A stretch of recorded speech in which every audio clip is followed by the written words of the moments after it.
Hello friends, welcome to K smart. Friends, KCT 2025 ಅಪ್ಡೇಟ್ಗೆ ನಿಮ್ಗೆ ಸ್ವಾಗತ. ಫ್ರೆಂಡ್ಸ್, ಇವಾಗ ಯಾರು PUC ಸೆಕೆಂಡ್ ಇಯರ್ ಓದ್ತಾ ಇದ್ದೀರಲ್ಲ, ಇವಾಗ ಎಕ್ಸಾಮ್ ಮುಗಿಸ್ಕೊಂಡು PUC ಎಕ್ಸಾಮ್ ಮುಗಿಸ್ಕೊಂಡು ನೆಕ್ಸ್ಟ್ CET ಬರೀಬೇಕು ಅಂದ್ಕೊಂಡಿದ್ರಲ್ಲ, ಅವ್ರಿಗೊಂದು ಗುಡ್ ನ್ಯೂಸು. ನಿಮ್ಮದು CET application start date plus end date ಆಮೇಲೆ ಎಕ್ಸಾಮ್ ಡೇಟ್ಸು ಬಿಟ್ಟಿದ್ದಾರೆ. KU ವೆಬ್ಸೈಟಲ್ಲಿ ಅಪ್ಡೇಟ್ ಬಿಡ್ತಾರೆ, ವೇಟ್ ಮಾಡಿ.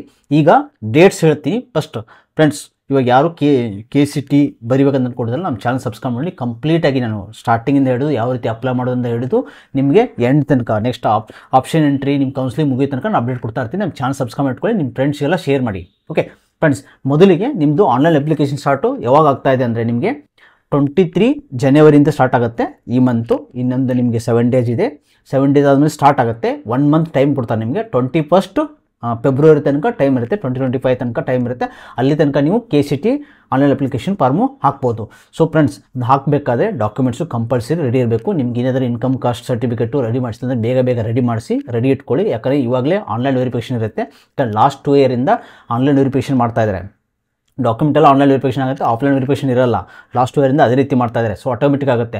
ಅದು ನಿಮ್ಮದು ಕನ್ನಡ ಮೀಡಿಯಮ್ ಇದ್ದರೆ ಕನ್ನಡ ಮೀಡಿಯಮು, ರೂರಲ್ ಮೀಡಿಯಮ್ ಇದ್ದರೆ ರೂರಲ್ ಮೀಡಿಯಮು, ಆಮೇಲೆ ಸ್ಟಡಿ ಸರ್ಟಿಫಿಕೇಟು 10 ಇಯರ್ದು ಅಥವಾ 7 ಇಯರ್ದು ನಡೆಯುತ್ತೆ. 7 ಇಯರ್ ಇದೆ, 7 ಇಯರ್ದು ಸ್ಟಡಿ ಸರ್ಟಿಫಿಕೇಟ್ ರೆಡಿ ಮಾಡ್ಕೊಳ್ಳಿ. Kannada medium Kannada medium, rural medium, ಅಥವಾ ನಿಮ್ಮದು SC STದು ಮತ್ತು ಇನ್ಕಮ್ ಸರ್ಟಿಫಿಕೇಟು SLC ಮಾಡಿಸ್ಕೊಳ್ಳಿ. ಇಷ್ಟು ಕಂಪಲ್ಸರಿ ಬೇಕಾಗುತ್ತೆ. ಆಮೇಲೆ ನಿಮ್ಮದು ಸ್ಪೋರ್ಟ್ಸ್ ಕ್ಯಾಟಗರಿ ಇದ್ದರೆ ಅದು ಸಪ್ರೇಟ್ ಅವೆಲ್ಲ ಡಾಕ್ಯುಮೆಂಟ್ಸು ಬೇಕಾಗುತ್ತೆ. ಓಕೆ, ನಿಮ್ಮದೇನೋ ಸ್ಪೆಷಲ್ ಕ್ಯಾಟಗರಿ ಇದ್ದರೆ ನೀವು ಅಂದರೆ ನಿಮ್ಮದು ಆರ್ಮಿದು ಅದೆಲ್ಲ ಇದ್ದರೆ ರೆಡಿ ಮಾಡಿ ಇಟ್ಕೊಳ್ಳಿ. ಓಕೆ, ಸೊ ಅದಾದಮೇಲೆ ನಿಮ್ಮದು ಎಕ್ಸಾಮ್ ಯಾವಾಗಿದೆ ಅಂದರೆ April 16. ನಾನು ಹೇಳಿದ್ದೆ ಆಲ್ರೆಡಿ, ಆ್ಯಕ್ಚುಲಿ ಏಪ್ರಿಲ್ ಇರುತ್ತಂತ. 16ಗೆ ನಿಮಗೆ ಫಸ್ಟು ಫಿಸಿಕ್ಸು ಕೆಮಿಸ್ಟ್ರಿ ಇದೆ. ಮಾರ್ನಿಂಗು 10:30 to 11:50ಗೆ ಫಿಸಿಕ್ಸ್ ಇದೆ.